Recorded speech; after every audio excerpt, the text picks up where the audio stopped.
Hi friend, ID sir classes में आपका स्वागत है। आज साइंस का एक नया टॉपिक लेके आए हैं। आज का टॉपिक होगा दाब यानी प्रेशर। तो आज हम पूरे प्रेशर को समझते हैं कि प्रेशर से किस तरह के क्वेश्चन एग्जाम में बनते हैं, प्रेशर होता क्या है, इसका मात्रक क्या होता है, एग्जाम में इसमें किस तरह से क्वेश्चन बनते हैं। तो आइए देखते हैं प्रेशर क्या होता है। ठीक है, तो दाब यानी एक देखो, दाब का फार्मूला होता है P बराबर F/A। ठीक है, जब कोई चीज़ नीचे रहता है उससे प्रति कहा जाता है। ठीक है, तो इसका परिभाषा क्या होगा? प्रति एकांक क्षेत्रफल पर लगने वाले लंबवत बल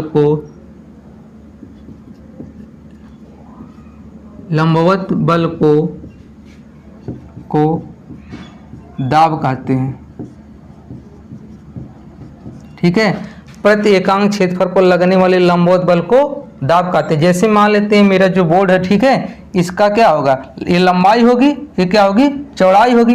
तो अगर हम इसके किसी भी एक भाग पर, ठीक है, जैसे इतने भाग पर, ठीक है, कोई लंबवत बल लगा रहे हैं, ठीक है, इस बोर्ड की क्या होगी? लंबवत मतलब इस बोर्ड और ये मार्कर के बीच में कितने अंश का कोण होना चाहिए? 90 अंश का। ठीक है, अगर इनके बीच में 90 अंश का कोण है तो उसको क्या कहेंगे? लंबवत। यानी बोर्ड तथा मार्कर के बीच में देखो, अब यहाँ पर 90 अंश का कोण बन रहा है कि नहीं। तो अब इस पे अगर हम कोई फोर्स लगा रहे हैं, ठीक है, इतने एरिया पे, ठीक है, तो कहेंगे कि प्रति एकांक क्षेत्रफल पर लगने वाले अभिलंबवत बल को ही क्या कहते हैं? दाब। तो हम कहेंगे हम क्या लगा रहे हैं? यहाँ पर दाब लगा रहे हैं। ठीक है, और दाब का मात्रक क्या होगा? अब देखो, दाब का मात्रक, ये बल है, ये क्या है? क्षेत्रफल है। तो बल का मात्रक क्या हो, इसका मात्रक क्या होगा? दाब का मात्रक क्या होगा? बल का मात्रक होता है न्यूटन। क्या होता है? न्यूटन। और क्षेत्रफल का मात्रक कितना होता है? Metre square. यानी हमारा दाब का मात्रक क्या हो जाएगा? न्यूटन प्रति मीटर स्क्वायर। और इसका दूसरा मात्रक होता है पास्कल। पास्कल नामक वैज्ञानिक ने इसे खोजा था, इसलिए इसका दूसरा मात्रक क्या होता है? पास्कल। दाब का दूसरा मात्रक क्या होता है? पास्कल। पास्कल ने खोजा था, इसलिए 1 न्यूटन प्रति मीटर स्क्वायर बराबर कितना होता है? 1 पास्कल। इसको ऐसे भी लिख सकते हैं, 1 पास्कल बराबर 1 न्यूटन प्रति मीटर स्क्वायर। ठीक है, 1 पास्कल बराबर कितना होता है? 1 न्यूटन प्रति मीटर स्क्वायर होगा। ठीक है, 1 न्यूटन प्रति मीटर स्क्वायर होगा। अच्छा, ये दाब और एक वायुमंडलीय दाब होता है। क्या है? वायुमंडलीय दाब। ये दोनों में अंतर है। ठीक है, तो वायुमंडलीय दाब से किस तरह क्वेश्चन आता है यहाँ बता देते हैं। जो वायुमंडलीय दाब होता है उसका मात्रक क्या होता है? बार। उसको किस में मापते हैं? बार में। यानी जो हमारा वायुमंडलीय दाब होता है, उसको हम किस में नापते हैं?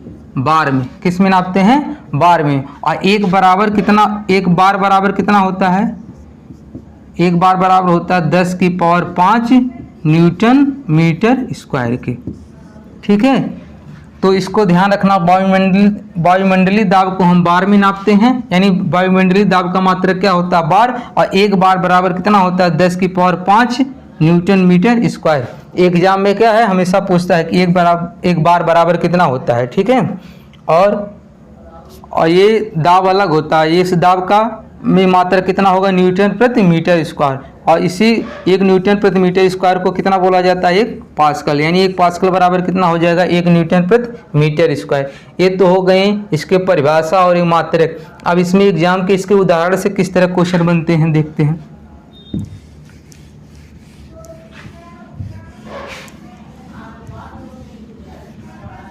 तो अच्छा देखो, एक होता है अनुकर्मानुपाती, होता है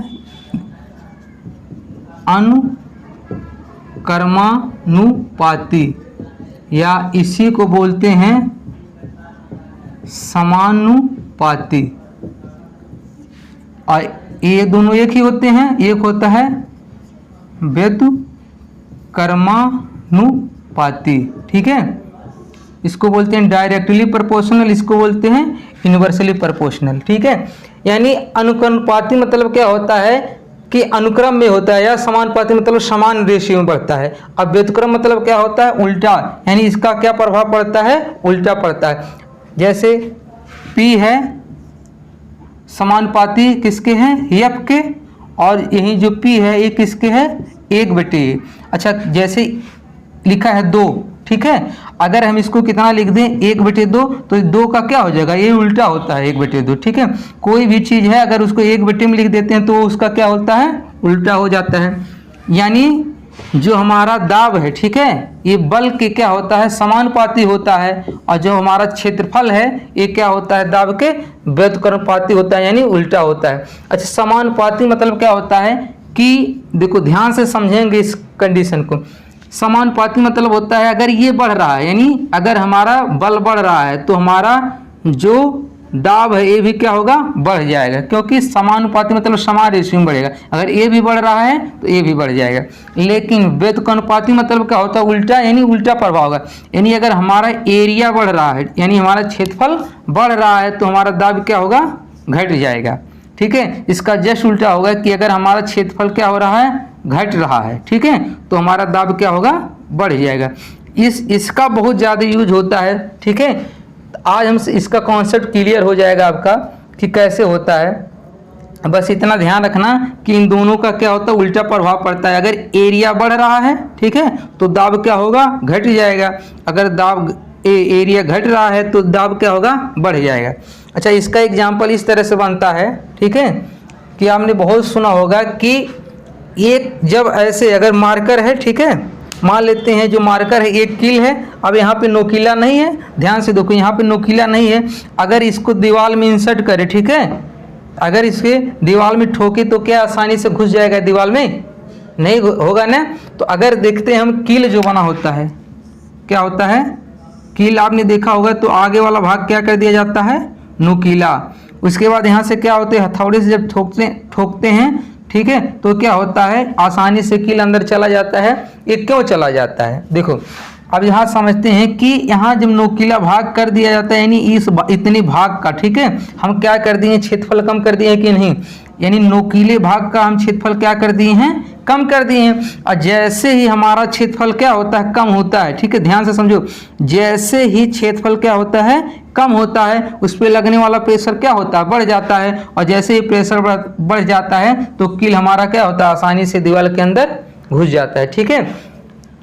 उसके बाद दूसरी क्वेश्चन देखते हैं। इसमें दूसरा एग्जांपल ऐसे आता है कि आपने देखा होगा कि जो ये होता है, चाकू होता है, ठीक है, क्या होता है, जो हमारा चाकू होता है उस पर हम लोग क्या कहते हैं कि हम लोग धार लगवाते हैं, धार लगवाते में शार्पिंग करवाते हैं, जिससे वो क्या होता है, आसानी से कट जाता है। लेकिन साइंस ऐसा नहीं कहता है। साइंस ये नहीं कहता है कि उस पर आप धार लगवाए हैं इसीलिए कट रहा है। साइंस कहता है कि आप उसका जो ऊपरी भाग है, ठीक है, जैसे मान लेते हैं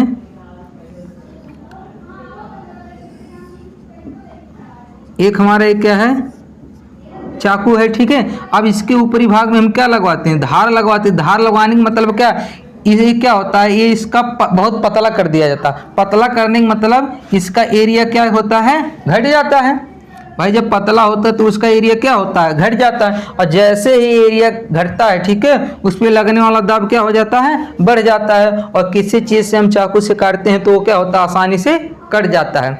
इसके आपने एग्जाम्पल सुने होंगे। दाब का एक बहुत फेमस है कि ऊँट के पैर ने, ऊँट को रेत का जहाज कहा जाता है। ऊँट को क्या कहा जाता है, रेत का जहाज। क्यों कहा जाता है, क्योंकि जो ऊँट होता है वो रेत पे आसानी से चल लेता है, और हम लोग क्यों नहीं चल पाते हैं। आज इस टॉपिक को समझते हैं।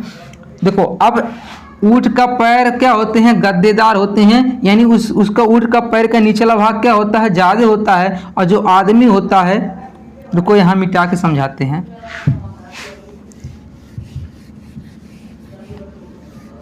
जैसे ऊँट होता है, उसका पैर का निचला भाग क्या होता है, बहुत बड़ा होता है। कहते हैं ऊँट का पैर क्या होता है, गद्देदार होता है, ठीक है।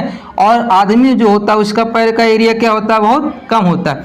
भाई जब ऊंट का पैर का क्षेत्रफल क्या है, बहुत अधिक है, और जब बहुत अधिक क्षेत्रफल क्या है, बहुत अधिक है, तो लगने वाला दाब क्या होता है, कम होता है। और वो क्या करता है, बालू में कम दाब लगाता है, इसीलिए वो आसानी से चल लेता है। और हम लोगों को जो मनुष्य होते हैं उनके पैर का क्षेत्रफल क्या होता है, कम होता है। और जब कम होता है तो क्या करते हैं, दाब अधिक लगाते हैं। जब दाब अधिक लगाएंगे तो हमारा पैर क्या होगा, बालू में धंसने लगता है। यही कारण है कि ऊंट आसानी से बालू में चल लेते हैं और जो हम मनुष्य होते हैं वो बालू में आसानी से नहीं चल पाते हैं।